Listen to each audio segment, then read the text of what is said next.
Meet Sandy and Jeriel, ang mag-asawang tila guardian angel na mga gustong magnegosyo nang walang puhunan.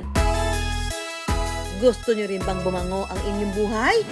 So ang ginawa po namin ay namimigay po kami ng free testers kahit wala po silang ina-avail na package or wala po silang ilalabas na pera.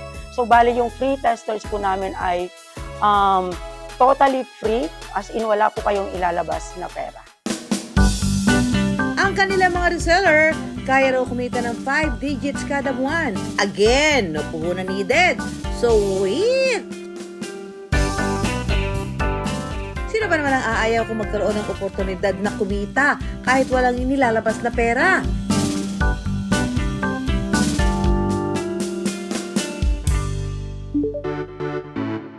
Ang pinakamabenta nilang pabango, citrus scent, sweet at musky.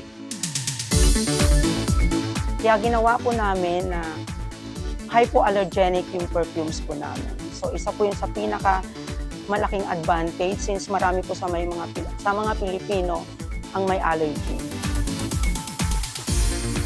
Ibig sabihin, kaunti lang ang mga sangkap nito na posibleng pagmula ng allergies. At dahil hindi nyo naman maaamoy itong mga pabango na ito, yan, susubukan ko na lang i-explain sa inyo kung ano ba ang scent ng mga ito. So, unahin natin ang, ano ba? Ito munang sweet serendipity. So, tingnan natin ha. Uy, sweet nga siya. Sweet nga. Para siyang bagong paligong baby na gusto mo nang patulugin ng tanghali. Dahil nakapaligo ka na, matulog ka na, mamaya ka na mag-amoy pawis, ha? Pinaliguan ka na. Ito naman ay Urban Legend. Yan.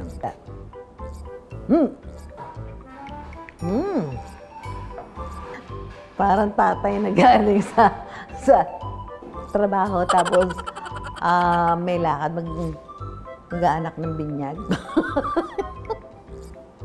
In pair, ang bango ha. Parang gusto mong tanungin doon sa tatay, ano yung perfume niyo? Kasi parang masculine yung scent niya. Tayo sa pangatlo, ito naman ang Captivating Embrace. Wow! Parang kang heartthrob. Dumaan sa tabi mo, bango naman, bagong paligo. Parang head turner. Sa bawat bote na mabebenta, maaaring kumita ang reseller ng hanggang 150 pesos kada isa. Easy money, di ba? Bali magme-message lang po sila sa page at sasabihin po nila na mag-aabil po sila ng free tester kit. Ang kadalasang technique ng mga reseller, gagamitin nila ang mga libreng tester na nakuha nila para makakuha ng advance orders. Kapag may buyers na sila, saka pa lang sila mag-o-order para sureball ng may mapagbebentahan sila ng mga ito. Sigurista yarn? Game changer daw ang pagkakaroon ng tester na pwedeng amuyin ng potential customers ng mga reseller. So ang ginawa po namin ay namimigay po kami ng free testers kahit wala po silang ina-avail na package or wala po silang ilalabas na pera. Para hindi malugi, inaral talaga nila ang pagpapresyo sa kanilang mga produkto para masigurong bawing-bawi ang ginastos nila sa mga tester. May pagkakataon ding mag-rebrand ang kanilang mga reseller. Ibig sabihin, pwede nilang angkinin ang mga ito. At ang rebranding, sinasandi na rin ang sasagot, ha? Pagkagaling sa planta, dadalhin na sa warehouse at lalagyan na ng mga label and packaging and i-distribute po sa mga resellers and store. Bukod sa pagiging supplier, naisipan din nila magkaroon ng sarili nilang brand. Dito po sa Romblon kasi wala pa pong halos perfume store. Naghanap kasi kami ng niche community na i-offer yung perfume namin. So naisip namin, since yung asawa ko po ay, ang hometown niya ay Sibuyan Island, kaya doon po namin naisip na i-put up ang aming unang branch ng store. Umabot din ng 3 taon bago sila makapagpatayo ng sariling tindahan. At sa ngayon, ang halimuyak ng pabango ni na Sandy umabot na rin sa iba't ibang bansa. Kumita na po kami ng halos 7 digits Doon po namin na-realize na lumalaki na po pala yung business namin. My motto in life is to win. Kaya gagawin po talaga namin lahat para lang magtagumpay yung business. Ang mga kadalasan daw nilang resellers ay mga estudyante, young professionals, at mga nanay katulad ni Joy. Kumikita po ako monthly ng 30 to 50K. Profit na po yan. So, matagal ko na po talaga itong pangarap maging businesswoman.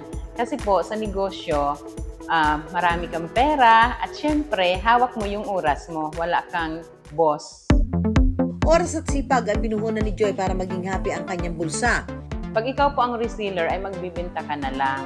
Kailangan lang po natin ay yung sipag at tiyaga at kailangang focus din kung ano talaga yung goal mo para sa business mo. Sa paaralan nagtatrabaho si Joy at ginamit niya itong oportunidad para makapag-direct selling sa mga kasamahan. Marami po akong mga friends, mga kakilala at parati rin po kaming may mga gatherings.